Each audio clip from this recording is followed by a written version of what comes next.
সুপ্রিয় শিক্ষার্থী, নয়টা মহিলা ডিগ্রি কলেজে অনলাইন ক্লাসে তোমাদের স্বাগত জানাই। আমি তোফাজ্জল ইসলাম সুমন, প্রভাষক, বাংলা বিভাগ। আশা করছি তোমরা সবাই সুস্থ আছো, নিরাপদে আছো এবং বাসায় অবস্থান করে লেখাপড়া চালিয়ে যাচ্ছ। আজকে আমি তোমাদের দ্বাদশ শ্রেণীর বাংলা দ্বিতীয় পত্রের সমাস নিয়ে আলোচনা করব।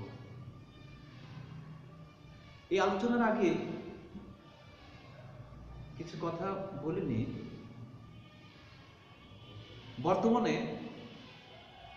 শিক্ষার্থীরা বাংলা বিষয়টাকে নিয়ে একটু কম গুরুত্ব দিচ্ছে। এর ফলে কি হয়েছে, বিগত সালে দেখা গেছে অনেক ভালো শিক্ষার্থী যারা বাংলায় গুরুত্ব কম দেওয়ার কারণে তাদের রেজাল্টটা অনেক ক্ষেত্রে খারাপ হয়েছে। তো আমরা প্রত্যেকটা বিষয়টাকে সমান গুরুত্ব দেব, তাহলে আমাদের ফলাফলটা ভালো হবে। এক্ষেত্রে হয় কি যে বাংলা আমাদের মাতৃভাষা, সেজন্য অনেকেই বাংলাটাকে গুরুত্ব কম দেয়। তো চলো আমরা বাংলা দ্বিতীয় পত্রের সমাস নিয়ে আলোচনা করি। আমরা প্রথমে দেখে নিই এই সমাস শব্দের উৎপত্তিটা কিভাবে হয়েছে, কোথায় থেকে সমাস শব্দটা এসেছে। আমরা সমাস শব্দটাকে যদি বিশ্লেষণ করি তাহলে আমরা দেখব যে সমযোগ অ, এই সমযোগ অ থেকে সমাস শব্দের উৎপত্তি হয়েছে।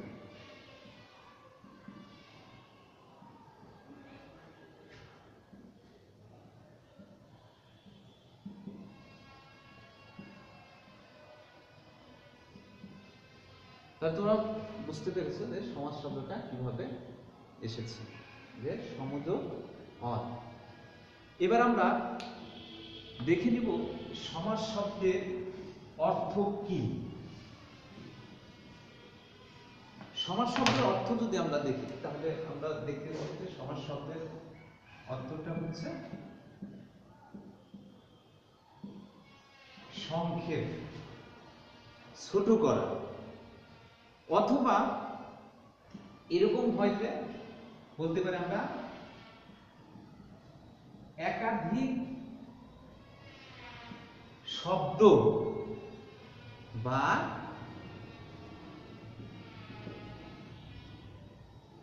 পদ, একাধিক শব্দ বা পদ এক পদে পরিণত হওয়া, এক পদে পরিণত হওয়া। তাহলে আমরা বুঝতে পারলাম যে সমাস শব্দের উৎপত্তিটা কোথায় থেকে এসেছে, কোথায় থেকে উৎপত্তি হচ্ছে, এবং পরবর্তীতে আমরা জানতে পারলাম যে সমাস শব্দের অর্থটা কি। সমাস শব্দের অর্থ সংক্ষেপ অথবা একাধিক শব্দ বা পদ এক পদে পরিণত হওয়া।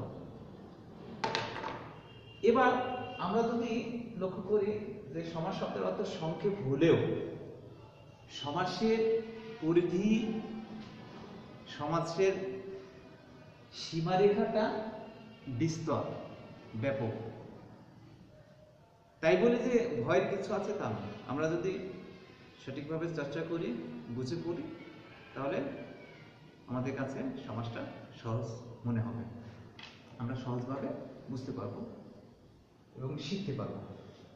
তাহলে এবার আসলে আমরা দেখি যে সমাস কাকে বলে, সমাসের সংজ্ঞাটা কি। সমাস হচ্ছে যে অর্থ সঙ্গতি যুক্ত দুই বা ততোধিক পদ বা বহু পদ মিলে এক পদে পরিণত হওয়াকে সমাস বলে। আবার অন্যভাবে যদি বলি আমরা, অর্থ সম্বন্ধ আছে এমন একাধিক শব্দের সঙ্গে সাথে বা সঙ্গে যুক্ত হয়ে একটি বড় শব্দ গঠনের প্রক্রিয়াকে বলা হয় সমাস। এবং অন্যান্য ভাবেও সমাসের সংজ্ঞা দেওয়া যায়, কিন্তু সব মিলে সব যখন আমরা বিশ্লেষণ করব তখন আমরা যে উত্তরটা পাবো সেটা হচ্ছে সমাস। তাহলে আমরা স্বল্প পরিসরে বা স্বল্পভাবে দুইভাবে সংজ্ঞা দিতে পারি, যে অর্থ সংগতিযুক্ত দুই বা বহু পদ মিলে এক পদে পরিণত হওয়াকে সমাস বলে। অথবা অন্যভাবে যদি বলি, অর্থ সম্বন্ধ আছে এমন একাধিক শব্দের এক সঙ্গে যুক্ত হয়ে একটি বড় শব্দ গঠনের প্রক্রিয়াকে সমাস বলে। সংজ্ঞাটা আমি লিখলাম না, মুখে বললাম, তোমরা ভালো করে শুনে নেবে। এবার আমরা যদি সমাসের উদাহরণটা দিয়ে বুঝি, যেমন আমরা যদি একটা উদাহরণ দিই, প্রাণীর চেয়ে প্রিয়।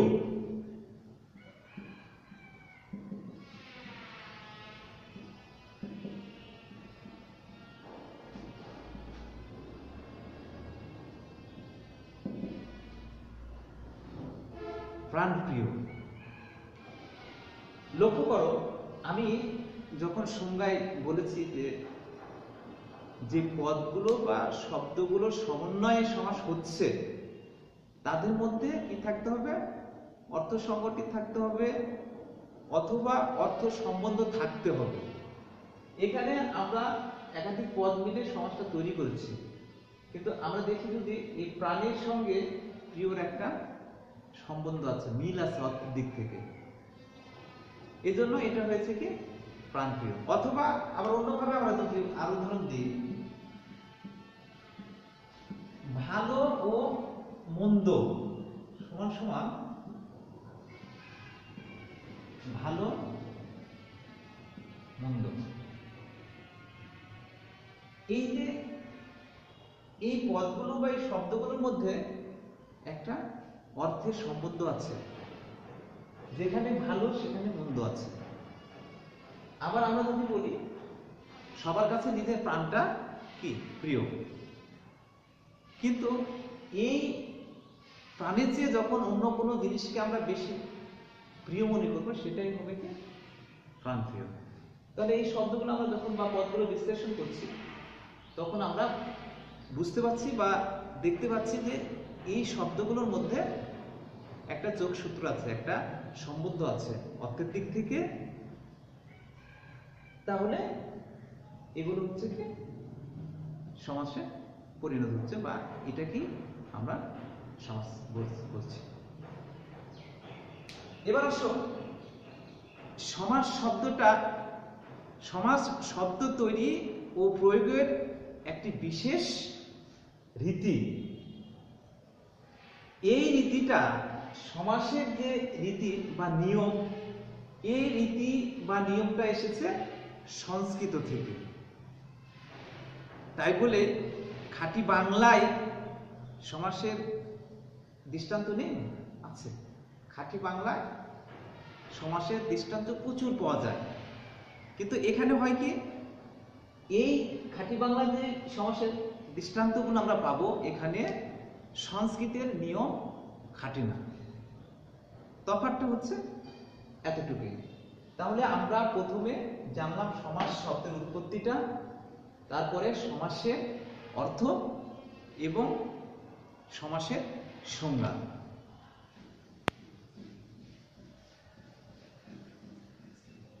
এবার আমরা যে বিষয়টা নিয়ে আলোচনা করব, সমাসের প্রথমেই বলেছি যে সমাস ব্যাপক একটা বিষয়।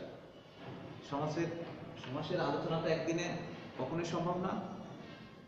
সমাস নির্ণয়ের আগে বা সমাসের শ্রেণীবিন্যাসের আগে কিছু বিষয় সম্পর্কে আমাদের অবশ্যই জানতে হবে। এগুলো যদি আমরা না জানি তাহলে আমরা কখনোই সমাস নির্ণয় করতে পারবো না। এবার আসুন, এই সমাস বাংলা ভাষায় কেন প্রয়োজন, আমরা কেন সমাসটা পড়ব, প্রয়োজনটা কোথায় আমাদের সমাস। এবার তাহলে আমরা কি সমাসের প্রয়োজনীয়তা নিয়ে আলোচনা করব।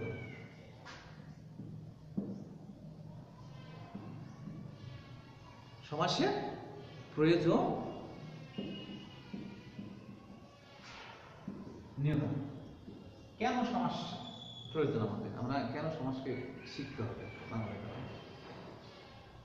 সুপ্রিয় শিক্ষার্থী, আমি বলেছি যে সমাস শব্দ গঠনের একটি অন্যতম প্রক্রিয়া বা মাধ্যম। সমাসের মাধ্যমে প্রচুর পরিমাণে নতুন নতুন শব্দ তৈরি করা যায়, তৈরি হয়। যদিও সংস্কৃত ভাষা থেকে সমাসের রীতিটা গৃহীত হলেও বাংলা ভাষায় এর প্রয়োজনীয়তা সর্বজন স্বীকৃত, সর্বজন বিদিত। বাংলা ভাষাকে সুশৃঙ্খল, সুমধুর, প্রাঞ্জল ও পরিশীলিত করার ক্ষেত্রে বা করে তোলার জন্য সমাসের ভূমিকা তাৎপর্যপূর্ণ। এই জন্য আমাদের সমাস কি করতে হবে, পড়তে হবে, শিখতে হবে, চর্চা করতে হবে সমাস নিয়ে। এবার আমরা দেখে নেব কোন কারণগুলোর জন্য সমাস আমাদের প্রয়োজন। আমরা যদি দেখি 1 নম্বর, আমি কারণগুলো মুখে বলছি, উদাহরণ দিয়ে তোমাদের দেখাচ্ছি, তোমরা ভালো করে শুনলে বুঝতে পারবে। 1 নম্বর কারণটা যেটা হচ্ছে সেটা হচ্ছে যে নতুন নতুন শব্দ গঠন করা যায়। সমাসের মাধ্যমে নতুন নতুন শব্দ তৈরি করা যায়। যেমন কিভাবে নতুন শব্দ তৈরি হচ্ছে দেখো, পঙ্কে জন্মে যা,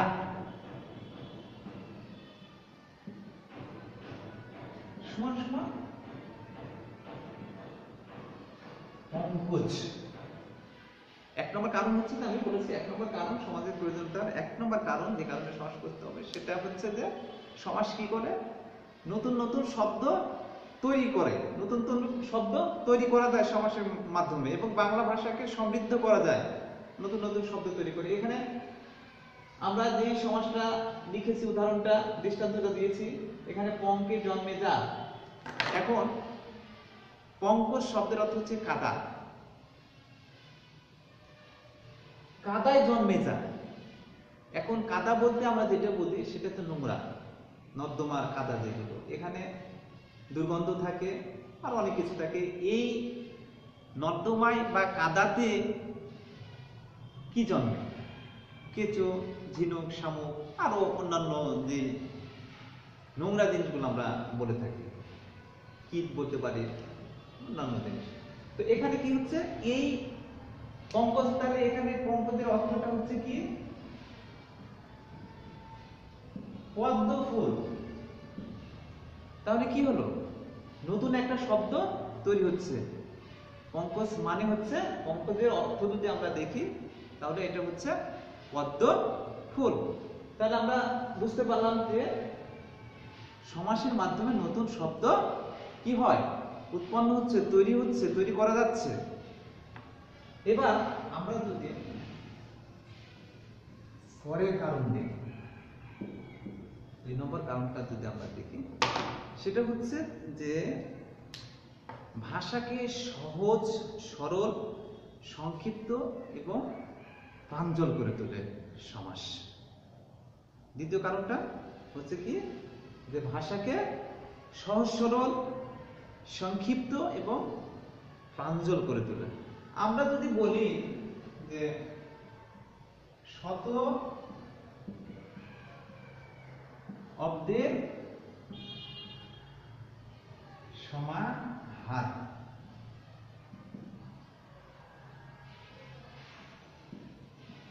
শত অব্দের সমাহার সমান সমান কি হচ্ছে, শতাব্দী। এখানে দেখো আমরা বলেছি যে সংক্ষিপ্ত হচ্ছে এবং সহজভাবে সেটা আমরা উচ্চারণ করতে পারছি, বলতে পারছি, প্রাঞ্জল হচ্ছে আমাদের। এখানে যদি কেউ যদি বলে যে বৃক্ষটি বা গাছটি শত অব্দের সমাহারে ছায়া বা ফল দিয়ে আসছে, তাহলে বিষয়টা কেমন কঠিন হয়ে যাচ্ছে, আমাদের শ্রুতিমধুর হচ্ছে না, সহজভাবে আমরা উপস্থাপন করতে পারছি না, বলতে পারছি না। অথচ আমরা যদি বলি যে বৃক্ষটি শতাব্দী ধরে আমাদের কি করছে, ছায়া ফল দিয়ে আসছে, তাহলে বিষয়টা কত সহজে আমরা বলতে পারছি, উপস্থাপন করতে পারছি, আমাদের কাছে শ্রুতিমধুর হচ্ছে, সাবলীলভাবে সেটা আমরা অন্যের কাছে প্রকাশ করতে পারছি। নাম্বার 3 নম্বর কারণ যদি আমরা দেখি, তাহলে দেখব যে বক্তব্যকে সুন্দর, শ্রুতিমধুর, অর্থবহ এবং তাৎপর্যপূর্ণ করে তোলে। যেমন দেখো যে সিংহ চিহ্নিত আসন সমান সমান সিংহাসন।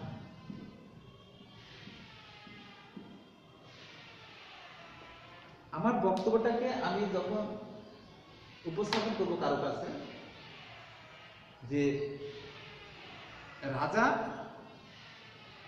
সিংহ চিহ্নিত আসনে উপবিষ্ট হলেন, আমার যে বক্তব্যটা আমি অন্যের কাছে যখন প্রকাশ করছি যে রাজা সিংহ চিহ্নিত আসনে কি করলো, উপবিষ্ট হলেন, তাহলে বিষয়টা কি হচ্ছে, কঠিন হয়ে যাচ্ছে, শ্রুতিমধুর হচ্ছে না, সুন্দর হচ্ছে না, এবং অন্যরা যখন শুনছে সেটাকে সহজভাবে নিচ্ছে না, বুঝতে পারছে না, এবং অর্থবহ হচ্ছে না, তাৎপর্যপূর্ণ হচ্ছে না।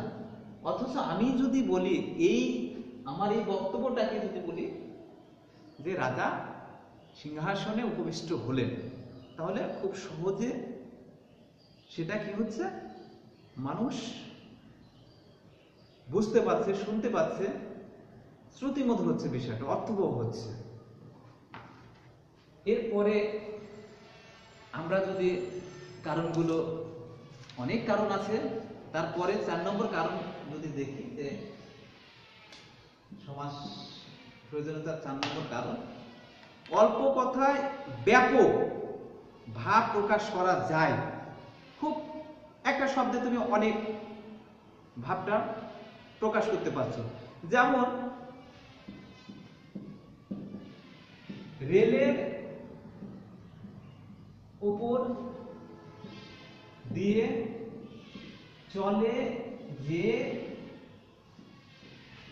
গাড়ি সমান সমান কি হচ্ছে, রেল গাড়ি। এই যে এখানে কত বড় একটা আমার মনের ভাবটা, কেউ যদি বললো যে তুমি ঢাকায় এসেছো কিভাবে, কোন যানবাহনে চড়ে ঢাকায় এসেছো, এখন আমি যদি বলি যে রেলের উপর দিয়ে চলে যে গাড়ি, তাতে করে আমি ঢাকায় এসেছি, তাহলে এই যে আমাদের বক্তব্য, মনের যে একটা ভাব, এই ভাবটা কি হচ্ছে না, শ্রুতিমধুর হচ্ছে না, আমি স্বল্প পরিসরে সেটা প্রকাশ করতে পারছি না। অথচ আমি যদি বলি যে রেলগাড়িতে করে আমি ঢাকায় এসেছি, তাহলে এই যে আমার বক্তব্যের যে ভাবটা, এটা খুব সহজে অল্প কথায় বা এক কথায় প্রকাশ করতে পারছি। এরপরে 5 নম্বর কারণ যদি দেখি, সেটা হচ্ছে যে বাক্যকে গতিশীল করে সমাস। 6 নম্বর কারণ, সহজভাবে শব্দ উচ্চারণ করা যায়। আমরা যে উদাহরণগুলো দেখলাম, দৃষ্টান্তগুলো দিলাম, সেগুলোতে দেখি যে রেলগাড়ি যত সহজে আমি উচ্চারণ করতে পারছি, আর এটা রেলের উপর দিয়ে চলে যে গাড়ি, এই যে সময় লাগছে শুনতে, শ্রুতি কটু দেখায়, এজন্য এই কারণগুলোর কারণে আমাদের কি করতে হবে, সমাস প্রয়োজন, সমাস শিখতে হবে, সমাজ চর্চা করতে হবে। সুপ্রিয় শিক্ষার্থীরা, এবার আমরা যেটা আসল বিষয়, সেটা হচ্ছে যে সমাসের পরিভাষা। সমাস নির্ণয় করতে গেলে যেটা খুবই প্রয়োজন, সেটা হচ্ছে সমাসের পরিভাষা। সমাসের বেশ কয়েকটি পরিভাষা রয়েছে, আমি খুব সংক্ষিপ্তভাবে তোমাদের দেখাচ্ছি। সেটা হচ্ছে যে 1 নম্বর সমাসের পরিভাষা, 1 নম্বর হচ্ছে যে সমস্যমান পদ। আমি উদাহরণ দিয়ে তোমাদের বুঝিয়ে দিচ্ছি। এই সমস্যমান পদ কাকে বলে বা কি, সেটা হচ্ছে যে কয়টি পদ মিলে সমাস হয় তাদের প্রত্যেকটিকে কি বলে, সমস্যমান পদ বলে। যেমন আমরা উদাহরণ যদি দিই, বিলাত হতে ফেরত সমান সমান বিলাত ফেরত। তাহলে কি বললাম, যে পদগুলো মিলে সমাস হচ্ছে তাদের প্রত্যেকটিকে সমস্যমান পদ বলে। এখানে সমস্যমান পদগুলো কি, এইগুলো, এই একটা যে কয়টা পদ আছে এই পদগুলো মিলে কি হলো, বিলাত ফেরত, সমস্যমান বা সমাস হলো, সমস্ত পদ পরিণত হলো। তাহলে এইগুলো হচ্ছে কি সমস্যমান পদ। এবার আসো 2 নম্বরটা হচ্ছে কি সমস্ত পদ। সমস্ত পদ, সমস্ত পদটা হচ্ছে কি, যে একাধিক পদ সমাসবদ্ধ হওয়ার পরে যে এক পদে পরিণত হচ্ছে সেটাই হচ্ছে সমস্ত পদ। একাধিক পদ সমন্বয় বা একাধিক পদ মিলে যে এক পদে পরিণত হচ্ছে সেটাই হচ্ছে সমস্ত পদ। যেমন আমরা যদি বলি যে একদিকে চোখ যায় সমান সমান কি দাঁড়াচ্ছে, এক চোখা। একদিকে চোখ যা সমান সমান এক চোখা। তাহলে আমরা বললাম যে এই যে একাধিক পদ এখানে আছে, এই পদগুলো মিলে কি হলো, একটা পদে পরিণত হলো। তাহলে এটাই হচ্ছে কি সমস্ত পদ। এবার সমাসের পরিভাষা 3 নম্বরটা হচ্ছে যে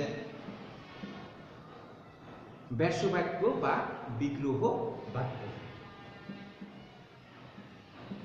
ব্যাস বাক্য, ব্যাস বাক্যের অপর নাম হচ্ছে বিগ্রহ বাক্য। এই ব্যাস বাক্যটা কি হচ্ছে, যে সমাসের অর্থ বোঝার জন্য, সমাসের অর্থ বোঝার জন্য সমস্ত পদকে ভেঙে বা বিশ্লেষণ করে যে বাক্যাংশ তৈরি করা হয় সেটা হচ্ছে সমস্যমান পদ, দুঃখিত, সেটি হচ্ছে ব্যাস বাক্য বা বিগ্রহ বাক্য। আমরা যদি উদাহরণ দিয়ে দেখি, সেটা হচ্ছে যে দেখো যে গায়ে হলুদ, গায়ে হলুদ, এটা কিন্তু সমস্ত পদ। এই পদটাকে যখন আমরা বিশ্লেষণ করব তখন আমরা যে বাক্যাংশগুলো পাচ্ছি সেটা হচ্ছে কি, গায়ে হলুদ দেওয়া হয় যে অনুষ্ঠানে, তাকে আমরা কি বলছি, গায়ে হলুদ। তাহলে এই যে এই বাক্যাংশটা এটাই হচ্ছে কি ব্যাস বাক্য বা বিগ্রহ বাক্য। এবার সমাসের আর দুটি যে পরিভাষা আছে সেটা হচ্ছে নাম্বার 4 নম্বরটা হচ্ছে খুব সহজ জিনিস, সেটা হচ্ছে পূর্বপদ। পূর্বপদ, পূর্বপদটা কি হচ্ছে, খুবই সহজ জিনিস, সমাসবদ্ধ পদের প্রথম অংশ বা পদকে পূর্বপদ বলে। যেমন দেখো আমরা খুব সহজেই যদি উদাহরণ দিই, ভাই ও বোন সমান সমান ভাই বোন। এই সমাসবদ্ধ পদগুলোর প্রথম পদ বা প্রথম শব্দ বা প্রথম অংশ যেটা সেটা আমরা দেখছি কি এই যে ভাই, তাহলে ভাইটা হচ্ছে কি পূর্বপদ। নাম্বার 5 পরপদ। পরপদের আরেকটি নাম আছে, সেটা হচ্ছে উত্তরপদ। তো ঠিক একইভাবে আমরা বলতে পারি যে সমাসবদ্ধ পদে পরের অংশ বা পদকে পরপদ বা উত্তরপদ বলে। ঠিক এই উদাহরণটাই আমরা যদি দেখি, ভাই ও বোন, এটার পরবর্তী পদ বা পরের অংশ যেটা সেটা হচ্ছে কি এখানে বোন। তাহলে বোনটা হচ্ছে কি পরপদ বা উত্তরপদ। সুপ্রিয় শিক্ষার্থী, এই হচ্ছে সমাসের 5টি পরিভাষা। এইগুলো অবশ্যই তোমাদের জানতে হবে। সমাস যখন ব্যাসবাক্য সহ সমাস নির্ণয় করতে যাবে তখন অবশ্যই এগুলোর সম্বন্ধে তোমাদের ধারণা থাকতে হবে। না হলে আমরা যখন সমাসটা নির্ণয় করতে পারবো নির্ণয় করব, তখন আমাদের নির্ণয়টা সঠিক হবে না যদি এগুলো সম্বন্ধে ধারণা বা জ্ঞান না থাকে। এবার আমরা সমাসের আগে বলেছি সমাস ব্যাপক, সমাসের পরিধি বিস্তার। আজকে আমরা যতটুকু আলোচনা করব সেটা হচ্ছে যে বাকি যে আলোচনাটা করব আজকে সেটা হচ্ছে সমাসের শ্রেণীবিভাগ। সমাসের শ্রেণীবিভাগ অর্থাৎ সমাসের শাখা প্রশাখা বা সমাস কত প্রকার সেটা। সমাস হচ্ছে 6 প্রকার। নাম্বার 1 দ্বন্দ্ব সমাস। নাম্বার 2 দ্বিগু সমাস।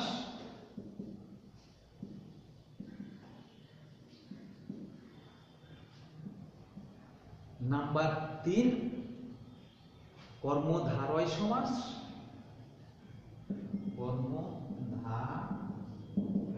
সমাস। নাম্বার 4 অব্যয়ীভাব। তার আগে আমরা তৎপুরুষটা লিখতে পারি, তৎপুরুষ সমাস। নাম্বার 5 অব্যয়ীভাব সমাস।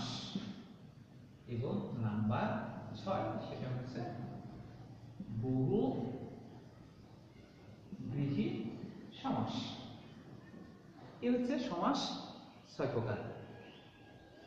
তো পরবর্তী ক্লাসে আমি তোমাদের এক একটা বিষয় প্রকারভেদ নিয়ে আলোচনা করব। এগুলোর মধ্যে আবার প্রকারভেদ আছে, ব্যাপকভাবে আলোচনা আছে। আমরা পরবর্তী ক্লাসে এগুলো নিয়ে আলোচনা করব।